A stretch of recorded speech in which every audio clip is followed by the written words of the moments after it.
We will learn about the drugs beta blockers, or they are also known as beta receptor antagonists, because they antagonizes or opposes the effect of beta adrenal receptors. These receptors are distributed throughout in our body, and they play many vital roles in our body. So this is a simplified illustration of beta receptors distribution in the body, and we will briefly review the functions that they perform upon stimulation.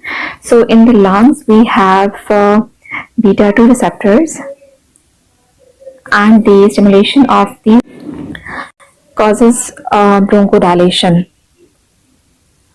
So whenever these receptors are activated, we see bronchodilation. In the lipocytes, we have beta 3 receptors, and when these receptors are activated, we see lipolysis. Lipolysis is the breakdown of the fat cells. In the heart, we have primarily we have beta 2 receptors, but there are beta 1 receptors as well. In the thyroid, we have beta 2 as well as beta 1 receptors, and the stimulation of sympathetic nervous system causes an increased conversion of T4 into T3, which is an activated form of the thyroid hormone. In the kidneys, we primarily have beta 2 receptors, but beta 1 are also present, and the activation of these receptors, the beta 1, it causes an increase in the renin release. Renin is a chemical compound that plays a major role in the retention of sodium and water, that it regulates the concentration of sodium and water in the body, whereas beta 2, it causes vasodilation in the renal vascular bed. In the GIT, we have beta 2 receptors, and these receptors, upon activation, causes relaxation in the walls of the GIT, because they are present in the smooth muscles in the walls of the GIT. In the liver, we have beta 2 receptors, and the activation of these receptors, it majorly carries out two main functions, which is glycogenolysis. Glycogenolysis means the breakdown of the glycogen. Glycogen is the reserve stock in the body, and it is broken down to produce glucose, and gluconeogenesis means the production of glucose. So we have a net increase in the concentration of the glucose in the body when the sympathetic nervous system is activated. In the vessels, we have beta 2 receptors, and the activation of these receptors, it causes vasodilation in the vessels. So if we summarize the effects, that whenever sympathetic nervous system is stimulated, we see bronchodilation in the lungs, we see an increase in the rate and force of contraction in the heart muscles.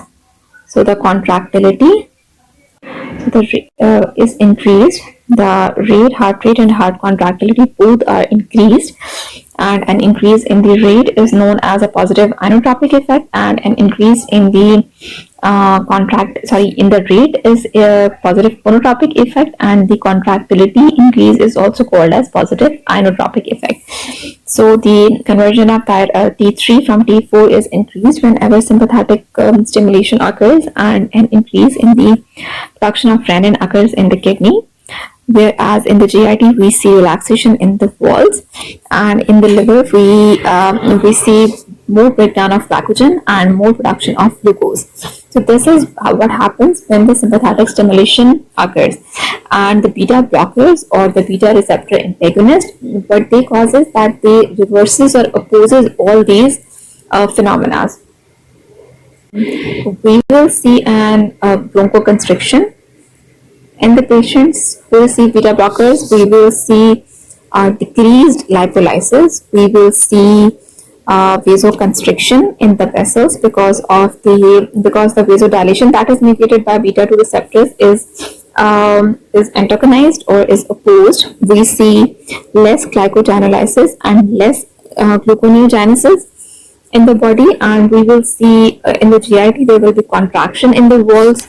In the renal system there will be an decreased production of renin and vasoconstriction in the vascular bed, and in the thyroid we will see a decreased conversion of T4 into T3, and in the heart there will be a decrease in the rate, and there will be decrease in the contractilities. So these are the major organ function effects of the beta blockers in the body.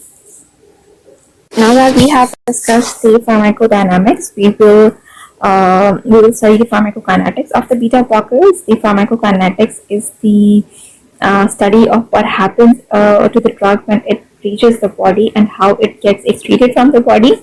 So it involves four major processes: absorption, distribution, metabolism, and excretion. So we will study the beta blockers in all these respects. So absorption is very after oral administration, and they are well absorbed from the gut,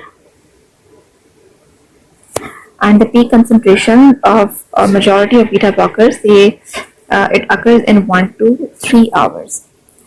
In the biology, these beta blockers, they undergo extensive first pass metabolism, and as we increase the dose, the systemic circulation, or the drug reaching the systemic circulation, it also increases as we increase the dose of the drug.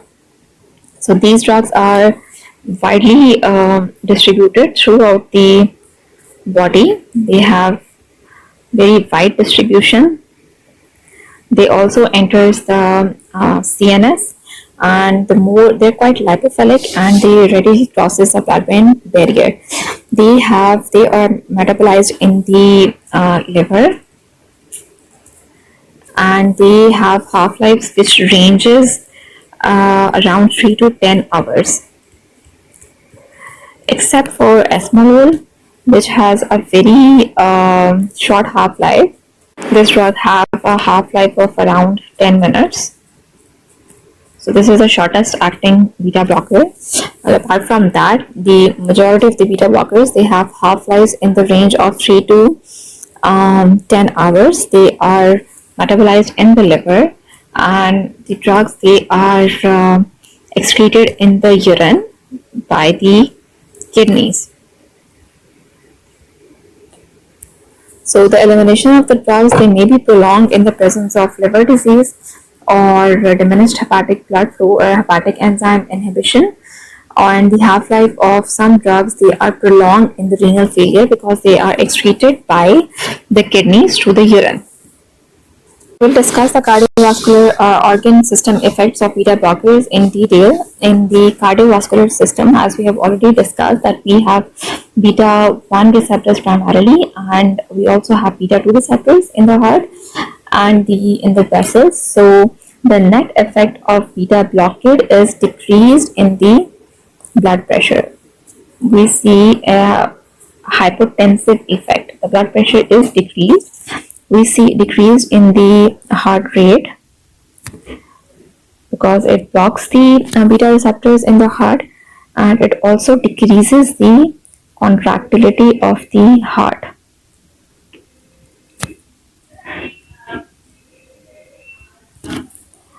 These effects, they're very important in the setting of hypertension and angina and chronic heart failure. These effects, they have very important role in these settings. However, the beta blockers, they also increases the PR interval, and they slow the EV conduction. Because in the vessels we have beta 2 receptors, and when these receptors are blocked, the effect seen is vasoconstriction in the vessels, and as a result we see an increased peripheral resistance.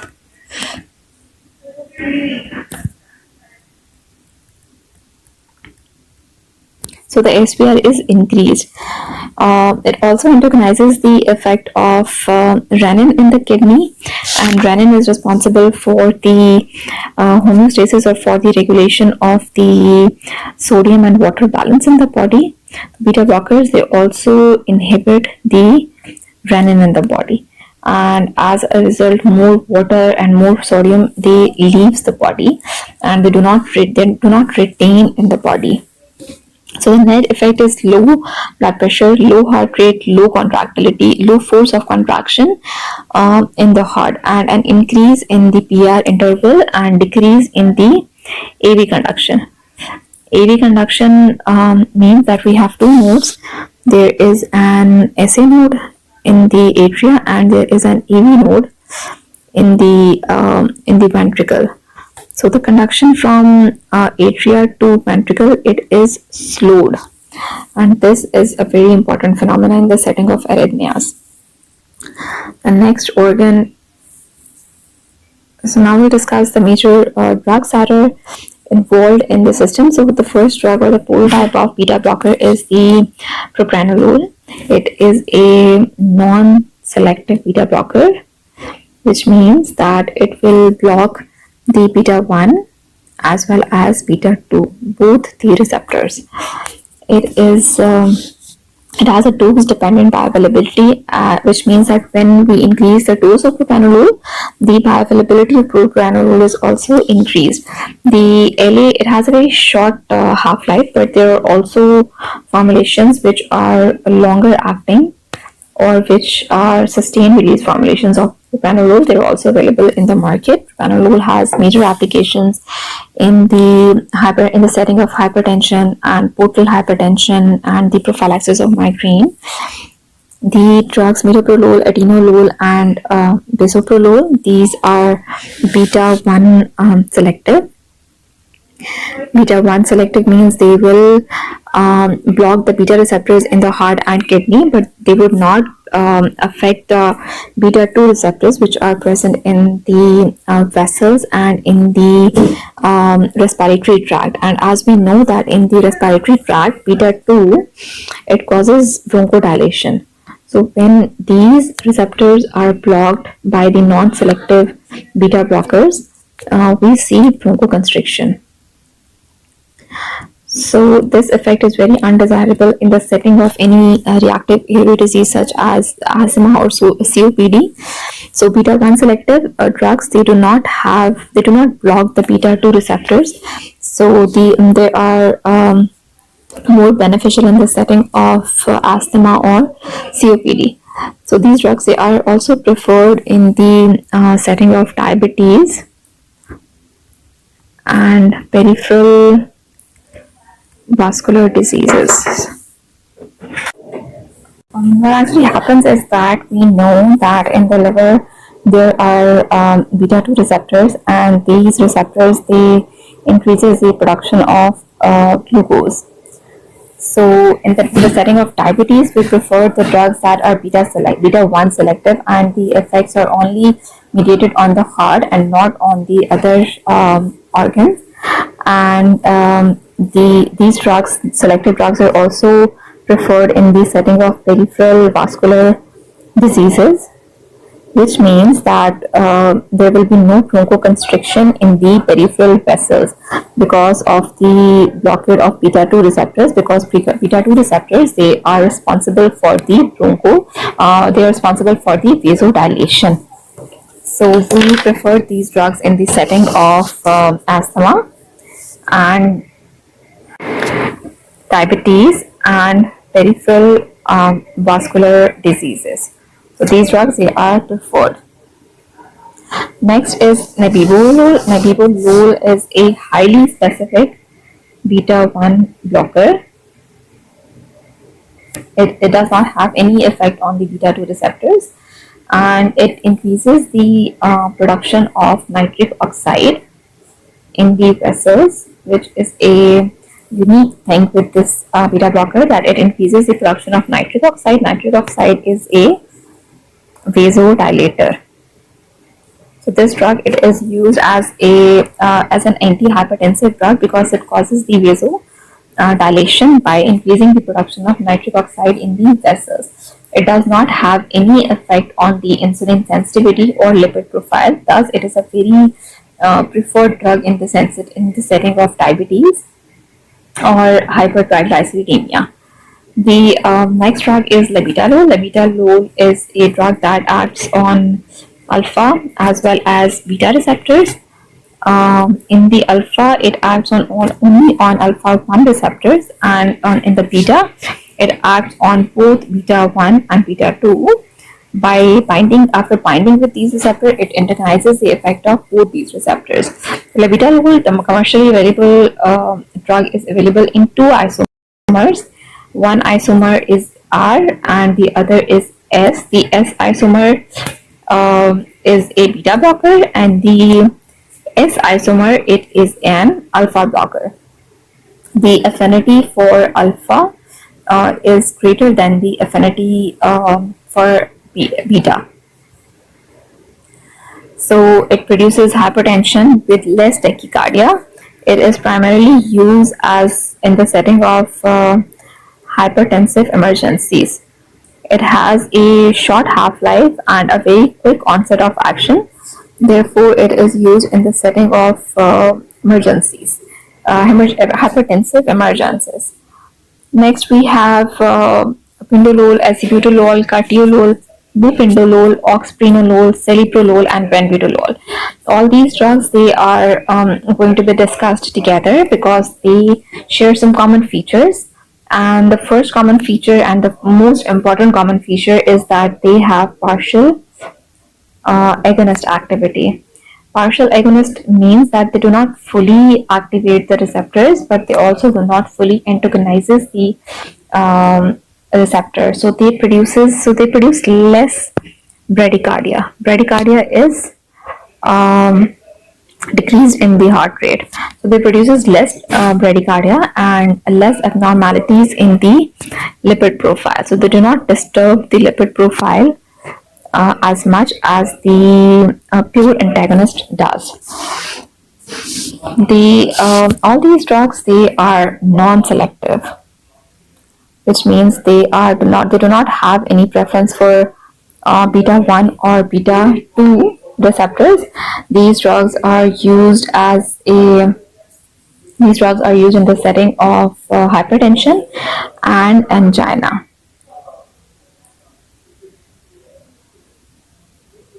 These are the uses of these drugs. The next drugs are carvedilol, metoxolol, and bupindolol. All these drugs, they're also non-selective, but they are pure antagonists. They do not have any partial agonist activity, and they are non-selective for beta, which means that they do not have any preference for beta 1 or beta 2. In these drugs, the carvedilol, it is the most commonly used drugs which in the setting of hypertension and heart failure and angina. It is also it has a half-life of around 6 to 8 hours. It also has a role in the portal hypertension. The next drug is esmolol. Esmolol is a non-selective drug, and the unique thing about esmolol is that it has an ultra short half-life. The effect of esmolol, it only lasts for around 10 minutes, which makes it an excellent drug to be used during the perioperatively and used to treat hypertension, because it has a very quick onset of action and the duration of action is very prolonged, so the effects they are reversed very quickly. It is also used in the treatment of arrhythmias. Arrhythmia is any abnormal action potential in the heart. So it is used in the treatment of arrhythmias and also used in the setting of hypertension perioperatively and the hypertension that is associated with thyrotoxicosis. So this was all about the beta blockers, specific agents. Now we will discuss the pharmacological uses. So in the hypertension, they are very effective and they're very well tolerated. All these drugs are used in the setting of hypertension. We use propranolol, we use nodalol, we use esmolol, we use carvedilol. All these beta blockers, they are used in the setting of hypertension. They can be used alone as a single therapy, or they can be used along with as a combination with diuretics or vasodilators.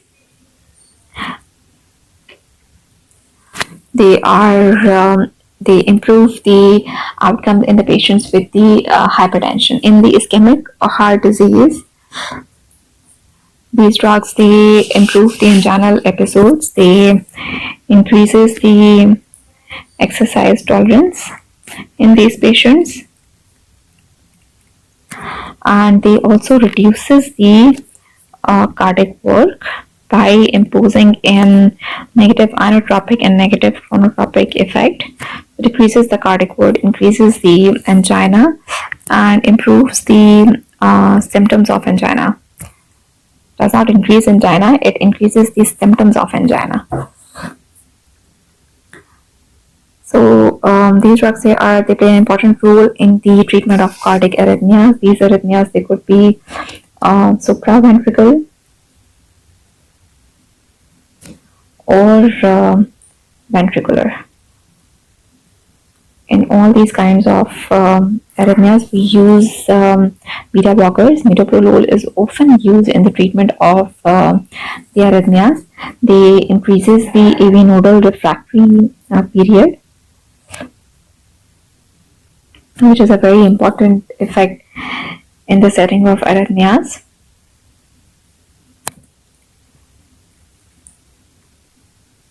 We use esmolol as an infusion in the setting of arrhythmias, and sotalol is also used to decrease the ectopic beats, because the sotalol, it blocks the beta receptors, and along with that it also has ionic blocker effect. So it is very important in the setting of cardiac arrhythmias. Beta blockers also have a very important role in the heart failure, and they are class of 1 indication in the setting of heart failure. We have 3 drugs: metoprolol,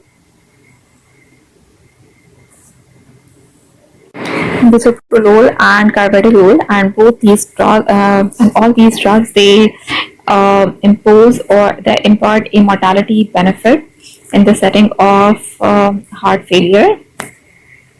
They are included in the guidelines of the treatment of heart failure, and they improve the mortality.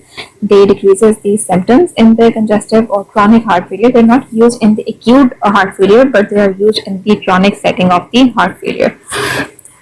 In the beta blockers, they also have an important role in the stroke, in the obstructive cardiac myopathy. They are also used in the setting of aortic aneurysms, where there are aortic aneurysms are a balloon-like bulge. It's a basically contraction of the artery or the vessel. It is a balloon-like bulge in the aorta, which is the largest artery that carries the blood from the heart through the chest. And these aortic aneurysms, they can dissect or rupture the artery. So beta blockers, they are recommended in the treatment of aortic aneurysms, along with other agents as well. Next are the effects on the eye. The effect of beta blocker in the eye is mediated by the decreased production of the aqueous humor, which is a favorable phenomena in the setting of glaucoma.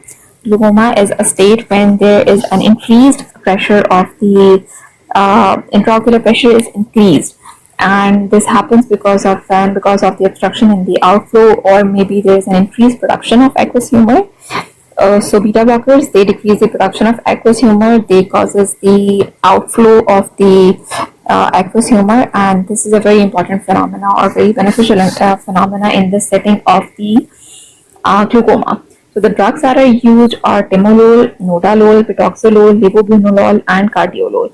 These drugs, they decreases the production of aqueous humor in the eye, and they do not have any topical anesthetic effect. They do not paralyze the cornea. So these drugs are used topically in the treatment of glaucoma. A higher concentration of temolol can cause can cause hypertension in the individuals who are slightly susceptible. So we do not use very high concentrations of these drugs in the susceptible patients, but they are used very widely in the treatment of glaucoma. Next is the effects on the endocrine system. So they use beta blockers in the hyperthyroidism, and as we have already discussed that the activation of sympathetic causes the conversion of T3 into, sorry, it's T4 into T3, and the beta blockers, they inhibit this effect, which means that there is less thyroid hormone in the body to produce its effect. So it is very important in the use of hyperthyroidism. Propranolol is very widely used in the setting of hyperthyroidism, and it are also in any situation when there is an increase in the catecholamine surge. These drugs, they block the adrenergic receptors. Also, they inhibit the production of T4 into T3. So, in the neurological diseases, propranolol is very widely used in the prophylaxis of migraine.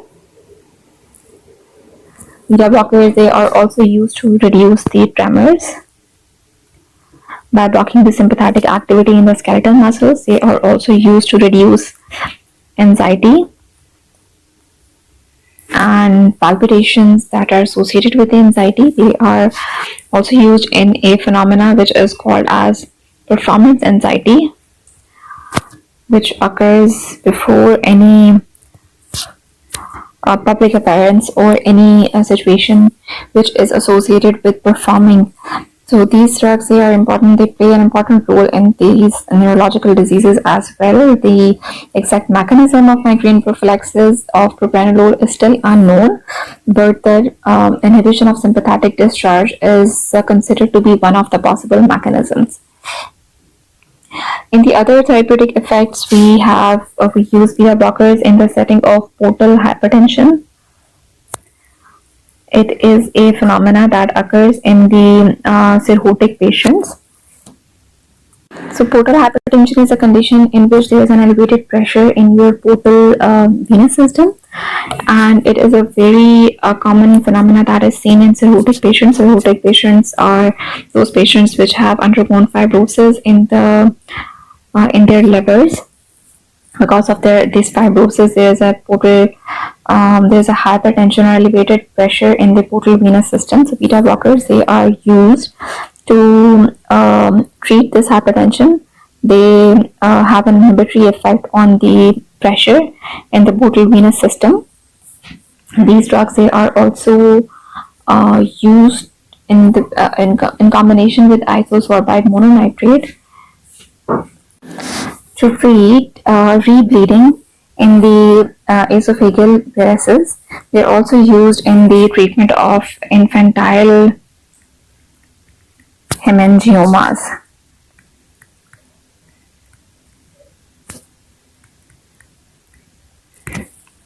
So now the toxicity of beta blocker, it causes is basically the right extension of its pharmacological effect. So the patients, the toxicity could cause bradycardia in the patients.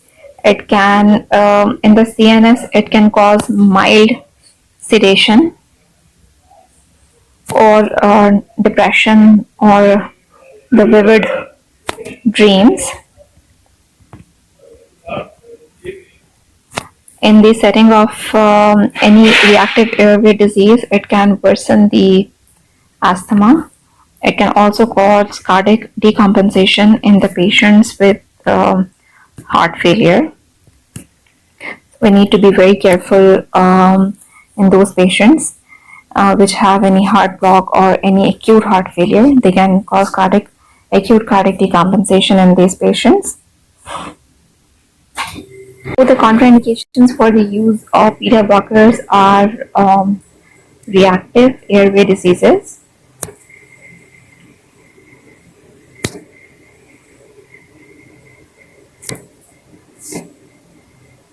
If the patient has bradycardia, we cannot give beta blockers.